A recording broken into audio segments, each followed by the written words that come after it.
పోరాటాల పూర్తిగడ్డ ఉస్మానియా యూనివర్సిటీ మరో ఉద్యమానికి ఊపిరి పోయనుందంటే అవునని సంకేతాలు కనిపిస్తున్నాయి. ఇప్పుడు మలిదశ తెలంగాణ ఉద్యమ చరిత్రలో ఉస్మానియా యూనివర్సిటీ వేదిక అవుతూనే ఉవ్వెత్తున ఎగిసిపడిన మలిదశ తెలంగాణ ఉద్యమానికి కేరాగా నిలిచినటువంటి పరిస్థితులు మనం చూస్తున్నాం. ఉద్యమ కాలంలో అక్కడున్నటువంటి నిరుద్యోగులు పూర్తి స్థాయిలో స్వచ్ఛందంగా రోడ్లపైకి వచ్చి వలసాంధ్ర పాలకుల నుంచి విముక్తి కోరుతూ అదే సందర్భంలో నీళ్లు నిధులు నియామకాల పేరిట ఉవ్వెత్తున ఎగిసిపడేటట్టు చేసినటువంటి ఆ నిరుద్యోగుల పాత్ర తెలంగాణ మలిదశ ఉద్యమ చరిత్రలో అత్యంత కీలకమని చెప్పాలి. ప్రభుత్వాలు ఆశించినంత స్థాయిలో నేటికి ఉద్యోగ నియామకాల ప్రక్రియ కావచ్చు, నోటిఫికేషన్ల విడుదలకు సంబంధించి జాప్యం చేసినటువంటి పరిణామక్రమంలో మరోసారి ఉద్యమించేందుకైతే సిద్ధమైనటువంటి పరిస్థితి మనం చూస్తున్నాం.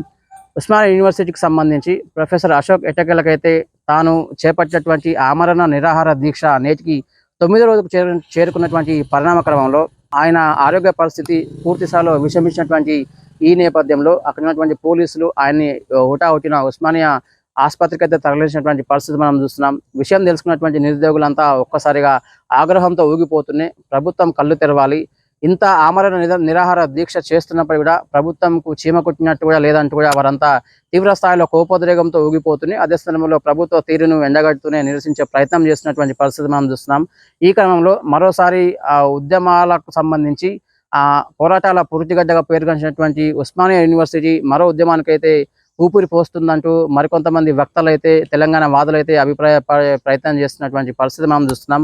మలిదశ ఉద్యమానికి సంబంధించి ఉవ్వెత్తున ఎగిసిపడినటువంటి ఆ ఉద్యమ కెరటాలు నిరుద్యోగులు మాత్రం పూర్తి స్థాయిలో తన వంతు పాత్ర పోషిస్తూనే క్రియాశీలక పాత్ర పోషించినటువంటి ఆ పరిణామ క్రమంలో ఇటకేలకైతే స్వరాష్ట్రం సిద్ధించింది. వలసాంధ్ర పాలకుల నుంచి విముక్తి లభించడంతో పాటు అదే సందర్భంలో 2014 సంవత్సరంలో స్వరాష్ట్రమైనటువంటి ప్రత్యేక తెలంగాణ రాష్ట్రం ఆవిర్భించినటువంటి ఈ పరిణామ క్రమంలో నిరుద్యోగుల పాత్ర మధురమైనటువంటి ఒక ఘట్టమని చెప్పాలి. ఈ క్రమంలో గత బీఆర్ఎస్ ప్రభుత్వం టీఆర్ఎస్ ప్రభుత్వం కాలానుగుణంగా బీఆర్ఎస్ గా రూపాంతరం చెందినటువంటి బీఆర్ఎస్ ప్రభుత్వం సైతం కూడా తన 10 ఏళ్ల కాలంలో పూర్తి స్థాయిలో ఉద్యోగ నియామకాల ప్రక్రియ ఆశించినంత స్థాయిలో చేపట్టకపోవడంతో ఎట్టకేలకు ఆ ప్రభుత్వం పై పూర్తి స్థాయిలో నిప్పులు చెరుగుతూనే అదే స్థానంలో ఆగ్రహంతో ఊగిపోతూ ఈ ప్రభుత్వం మాకు అద్దు మహాప్రభు అంటూ కూడా ఎట్టకేలకైతే రేవంత్ రెడ్డి సర్కారుకు అవకాశం ఇచ్చారు. ఆశించినంత స్థాయిలో ఉద్యోగాల కల్పన నోటిఫికేషన్ల ప్రక్రియ సజావుగా సాగలేదు సరికదా. జాప్యమైనటువంటి పరిణామ క్రమంలో ఎట్టకేలకైతే ఉస్మానియా యూనివర్సిటీకి సంబంధించి ప్రొఫెసర్ అశోక్ ఎట్టకేలకైతే గత 9 రోజుల పాటుగా ఆమరణ నిరాహార దీక్షకు కూరుకున్నటువంటి పరిస్థితి మనం చూస్తున్నాం. మొన్నటికి మొన్న దాదాపు ఎమ్మెల్సీ అద్దంకి దయాకర్ కూడా పూర్తి స్థాయిలో అక్కడ నిరుద్యోగులతో ఇంటరాక్ట్ అవుతూనే ఉద్యోగ నియామకాలకు సంబంధించి ప్రభుత్వం కట్టుబడి ఉంది, ఖచ్చితంగా అతి త్వరలో ఉద్యోగ నియామకాల ప్రక్రియ చేపట్టేందుకు ప్రభుత్వం కంకణం కట్టుకోవడంతో పాటు ఆ దిశగా అడుగులు వేస్తుందంటూ కూడా అద్దంకి దయాకర్ సైతం వారికి మాట ఇవ్వడం జరిగింది. నేటికి పూర్తి స్థాయిలో జాప్యం అవుతున్నటువంటి పరిణామ క్రమంలో డైజెస్ట్ చేసుకున్నటువంటి అక్కడ నిరుద్యోగులు ఎట్టకేలకైతే మరో ఉద్యమానికి ఊతమిచ్చే విధంగా అందుకు అడుగులు వేస్తున్నటువంటి పరిస్థితి మనం చూస్తున్నాం.